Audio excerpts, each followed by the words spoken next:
Okay, I'm going to do one last video about this because I want to move on to a different module. But so this is done. I mean, I do have to run one more wire maybe out there, but I'm not going to worry about that right now because that would involve taking this whole thing apart to get a wire from here over to there and the inside. And I'm not willing to do that right now. And right now that landing pad over there is lit up by something else. So this is the landing pad as it sits now. It's pretty stable and secure. So some highlights are, this is a little, this comes off and there's an RCX hidden in here. And this is what's going to be running 2 of the 4 monorail loops.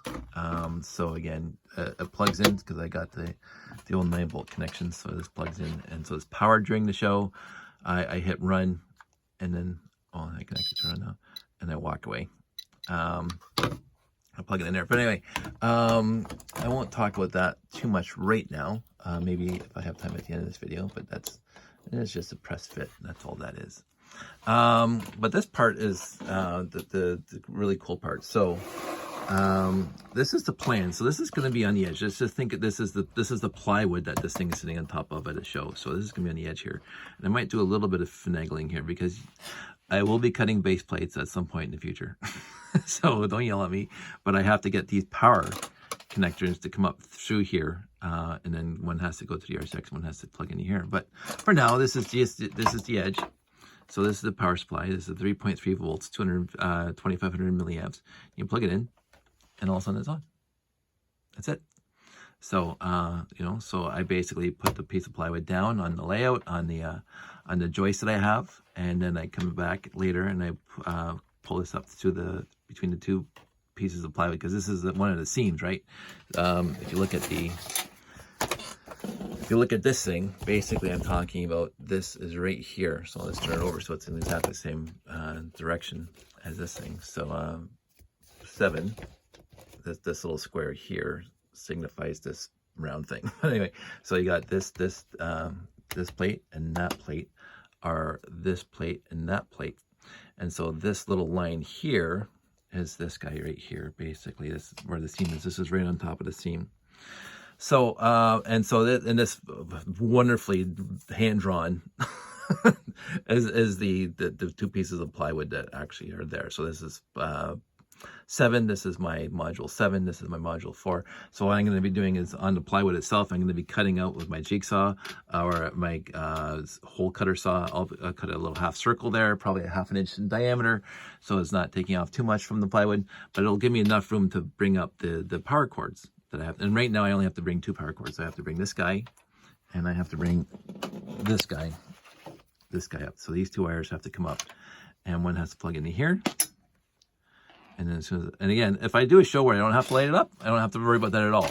So again, this thing looks equally as good. Well, I like the light up, but it works without the lights. So I might, do some shows without bringing the power cords up. But so anyway, that's plugged in now. And so that goes to this 120 volt converter. Well, 3.3 volts, and they got the 2 plugs in it. So one plug goes to the EL by itself. And you can't see that running because the light's too much, but you saw it last night. I'm not going to redo that. And the other wire goes to my Life Lights advanced kit, which makes this little circle flashing around. And then from that advanced kit, there's a wire coming to this.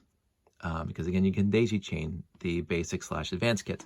So on this guy, as we saw yesterday, from here. So that plugs into that guy. So the second I plug this guy down, now that it's plugged in, it comes on.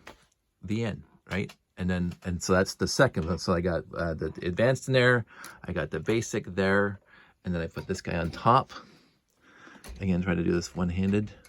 Just getting a little tedious, taking off and on. But and then I plug this guy into here, as like so. And then this guy's on now too. So now that is taken, without me talking on the phone, making this video, that would take me all of not even 30 seconds to get this whole module set up and lit up now. And, the hard part was, of course, just running the power wires from the, I'm going to have a little box with all the power wires in it. So, and this is going to come up.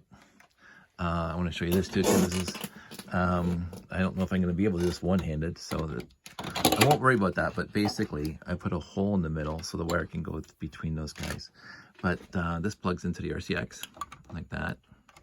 And then I was trying to figure out how to get the wire to stay. So I actually just used these 1x2 and 1x4 modified. Come on, it worked. That's hard to do with one hand. There we go. So now that's going to keep this wire stable instead of like laying on the ground here. And I'll be able to take it after a show, and then it's just going to come down through the hole just like that guy.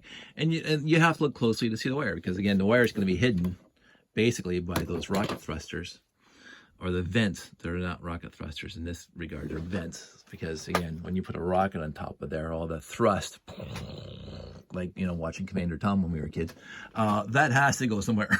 So again, this is me being me. So it goes to the vents, which is high tensile and high temperature steel, so it won't melt. Sure. And it gets pushed out the vents here. So that's what all the vents are for. And again, you have the brake wall all the way around, so it does not hit the train. The rocket thrust does not hit the train. I think of these things.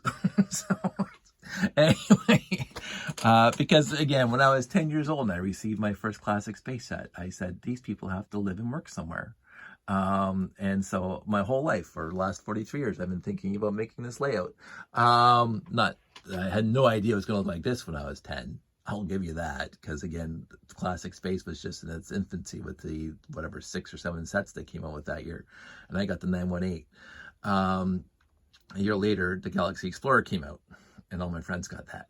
So, whatever. Anyway, so this is how I think, and I needed a rocket platform for Jeff's rocket, and this was visualized in my head, and it's been, I don't know, it's got to be years since Jeff's rocket was on the layout. I mean, if I go back to some videos, it's been around 6, 7, 8 years now. But I finally got it to a point where it actually looks cohesive and part of the layout, because now I got the gantry all done and the landing platform all done. It's all lit up, and I'm gonna have this thing running the monorail loops, and it's hidden in there, so I don't have to worry about it now. So it's coming together, and I just thought I'd show you some of the little tricks that I've been doing. And again, this can come off now.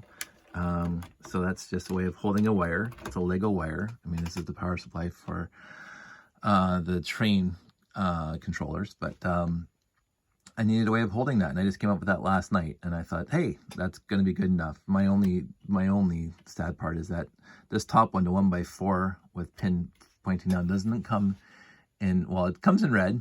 I don't have one in red, and it does not come in blue at all.